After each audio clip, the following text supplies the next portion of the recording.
Un immense merci du fond du cœur. J'ai fait du sujet de la santé, comme vous tous d'ailleurs, parce que s'il est si tard et que vous êtes encore là, c'est que vous-même portez cette même ambition. Nous avons collectivement fait chacun de l'évolution et de l'accompagnement du service de santé une priorité dans notre engagement politique. Je crois que ce soir, nous pouvons être fiers du travail fait. Ce texte est arrivé en commission avec 10 articles. Il permettait une avancée en proposant une organisation ciblée sur une logique de besoins et populationnelle. Il est arrivé en séance avec 27 articles. Nous avons eu, comme ça a été dit par les différents groupes, des débats riches et importants. Et vous avez permis ces débats et c'est une bonne chose. Permettez-moi aussi de saluer la qualité des débats que nous avons eus tout au long de la semaine, la qualité des échanges qui ont été riches et qui a permis de effectivement faire avancer ce texte de loi.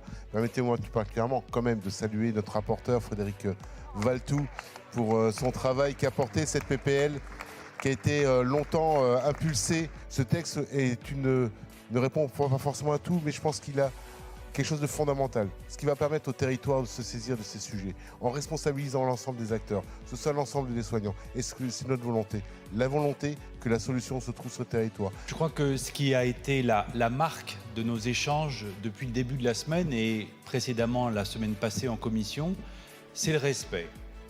Le respect des positions de chacun, ce qui n'a pas empêché d'avancer. Je voulais remercier l'ensemble des participants à ce débat et souligner la qualité des débats et dire que de notre côté, nous avons été très satisfaits de faire preuve d'ouverture et d'essayer de co-construire cette loi. Moi, je pense que le premier point à souligner ce soir, c'est qu'on a été capable collectivement de porter un travail que je qualifie de positif et constructif.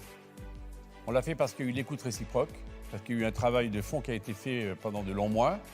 Il y a eu ensuite des discussions avec le rapporteur, avec le gouvernement, avec d'autres groupes, de manière à ce qu'on soit en capacité d'apporter un certain nombre de solutions, car ce sujet-là, eh bien, il n'est pas un seul territoire de la République métropolitaine française et d'outre-mer qui n'est pas concerné. Saluer également la qualité des débats, que ce soit en commission, que ce soit ici dans l'hémicycle.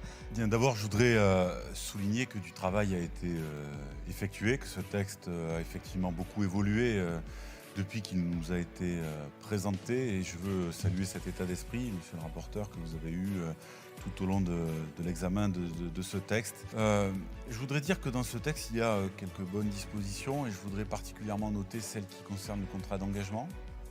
C'est un progrès, pour peu que les moyens suivent derrière et que ça se développe véritablement. Mais il y a là, en tout cas, pour nous, une piste sérieuse. Je voudrais tout de même saluer les débats constructifs qui ont eu lieu d'abord en commission et dans cet hémicycle.